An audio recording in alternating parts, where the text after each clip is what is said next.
Hello PHOTOPILLERS, Rafael Doar here. Let's talk about star trails. Due to the rotation of the Earth, if you shoot a long exposure at night, the stars will appear as trails of light in the photo.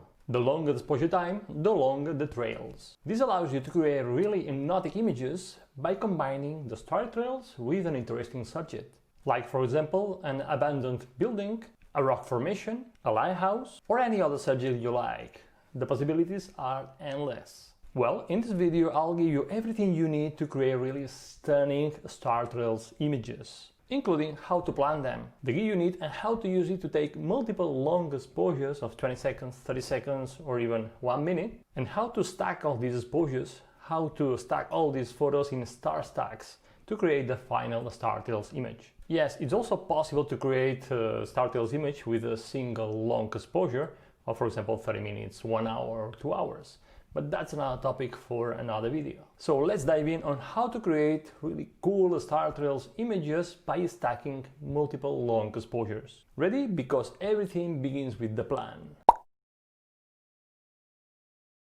No matter whether you are in the Northern Hemisphere or in the Southern Hemisphere, planning your star trails photos is super easy. Go to a location with no or little light pollution and with an interesting subject. Then place yourself next to your subject and go to PhotoPills, and in the Pills menu look for the night air button and tap on it.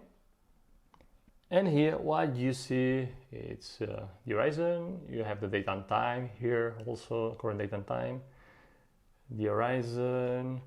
Here I have the Polaris, and here I have, for those of you that are in the Southern Hemisphere, this is the South Celestial Pole. And also here we have the Milky Way. Cool. The white dots that you see moving here in the sky, they are not the stars. They represent the sense of rotation of the stars. And these blue circles, these blue circumferences that you see, represent the star trails pattern you'll get depending on the direction you're shooting. So to figure out the star trails pattern you'll get, all you have to do is to point your phone at the direction you want to shoot and check the AR view to see the pattern you'll get. For example, in the Northern Hemisphere, if you frame to the Polaris, you'll get the stars describing circles, circumferences around the Polaris. If you frame south, the stars will describe arches above the landscape. And if you frame west or east, you'll be framing the celestial equator, which is this thick blue line. On the celestial equator, the stars appear to move in a straight line, and on both sides, the stars diverge from the celestial equator, creating this amazing star trails pattern, which is awesome. Now, let's imagine that you want to shoot a circumpolar image, the stars describing circles, circumferences right above your subject.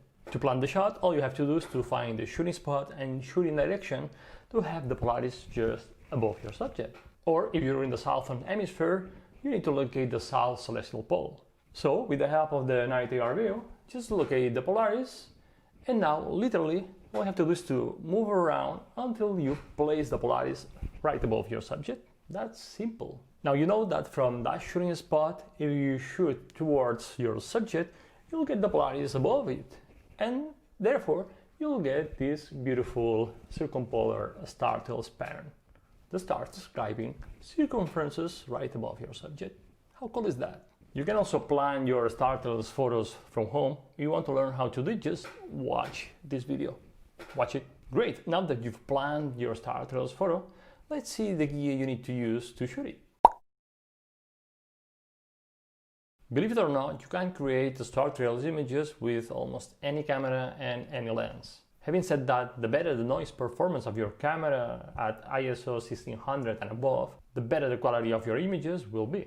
Regarding the lens choice, it all depends on the final image you want, on the frame you want. Use a wide-angle lens when you want to include more landscape and more sky in the photo. And use a longer focal length when you want to center the viewer's attention on your subject. Other gear you need is a sturdy tripod and head. You want the system to be very stable, even if it's windy. An intervalometer, yes, you can use the built-in intervalometer to shoot the star trails, but in our opinion, it's much better to have an external intervalometer It comes in very handy with many situations, and above all, in my opinion, the less you touch the camera, the better. So get an external intervalometer. Also, since the camera will be shooting for a long time, for 30 minutes, 1 hour, 2 hours, 4 hours, depending on how long you want the star trails to be, there are 2 more pieces of gear that I recommend you to use. The first one is a dew heater strip. It's a key tool to avoid moisture condensation on the lens. And you know that moisture condensation will produce blur images. So avoid moisture condensation at all costs. You can check brands like Dew Not, for example. And the second one is a dummy battery connected to a power bank. So you don't need to worry about running out of battery in the middle of the shooting. And last but not least, you should bring your headlamp and also a light source to help you lit the foreground just in case you need it. In the PhotoPills teams, we usually use LED panels at 5% power capacity to help us lit the foreground and light from the side to create volume and texture in the foreground and also create this natural look in the foreground. Never, never, never lit the foreground from the front because you'll get a really flat image. Always lit the foreground from the side. For example, the foreground of this image was lit using this technique, and the result is a pretty natural foreground, isn't it? Great, now you have the plan and you have the gear. Let's see how to shoot a multiple long exposure star trails.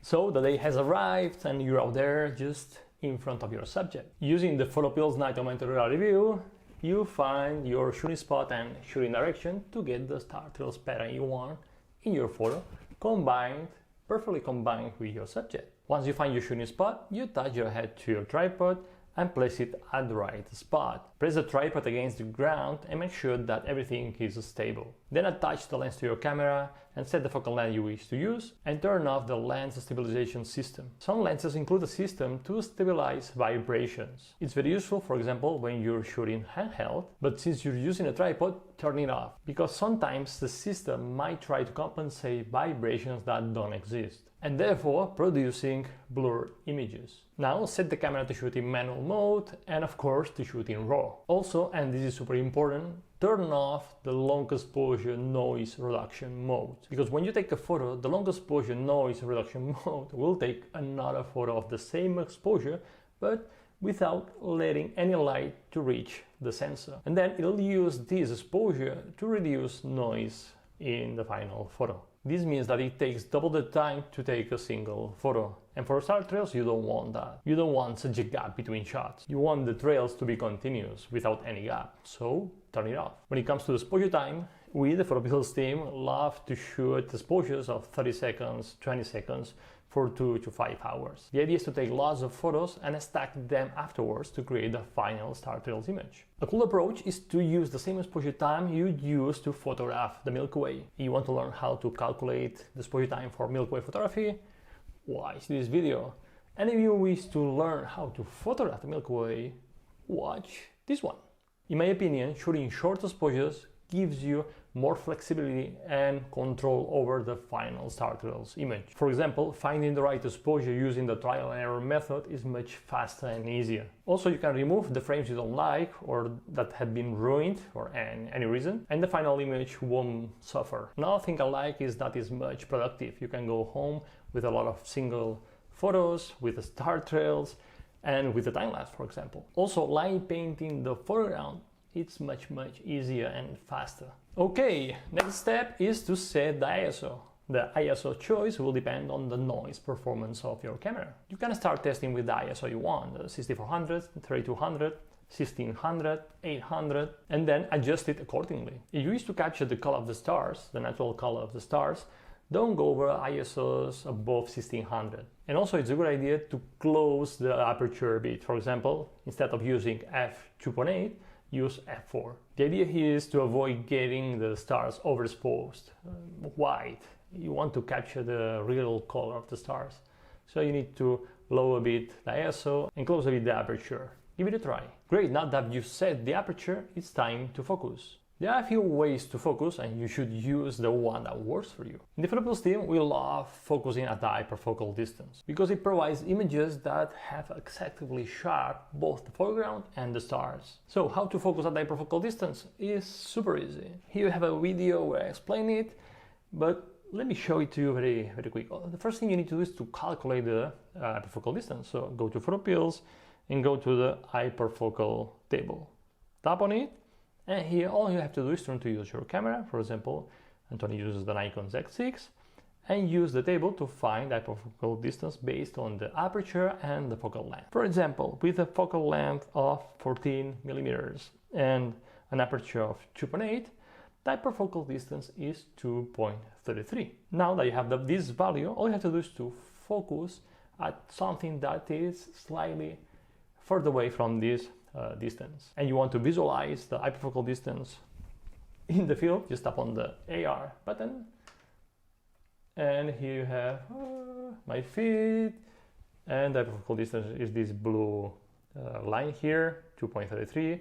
So in this case, I will focus maybe in the chair, which is behind. Find something that's behind the hyperfocal distance. Make sure that you're focusing on something that's behind.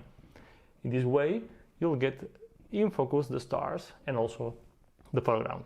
If you fall short, you focus at something that's before that focal distance, you'll get the stars out of focus. That's important, keep that in mind. Well, in this example, for example, if my subject is this computer here, I will focus at the computer, which is behind the hyperfocal. This allows me to get in focus my subject and the stars. Easy. Another focusing technique you can use is to focus at the stars. To focus at the stars, all you have to do is to find a star using the viewfinder of your camera, zoom on it, move the focus ring to get the star as the smallest dot possible. And you're done. Your star trails will be in focus.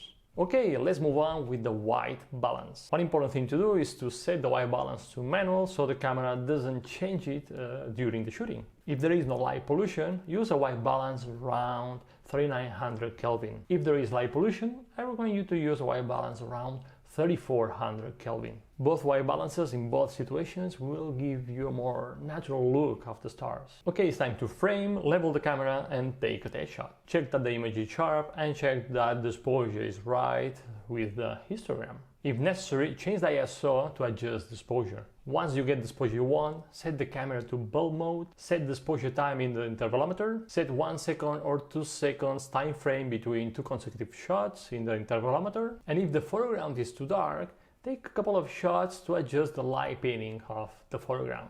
Use a light source like a torch or a LED panel to add light from the side to create volume and texture and get this natural look of the foreground. This image you're taking with this nice lit foreground will be the base image for your Star Trails photo. So when you get the image with this nice lit foreground, quickly start the camera with your intervalometer and let the camera shoot for the rest of the shooting. The more photos you take, the longer the Star Trails will be. Before you stop the camera, take one last shot adding light in the foreground, so you have at least 2 images to choose from as your base image. Also, depending on the noise performance of your camera, it might be a good idea to take a couple of dark frames to use when you're building your Star Trails to reduce a bit of noise in the final image. And I almost forgot, make sure that you turn off the LCD display before you start shooting.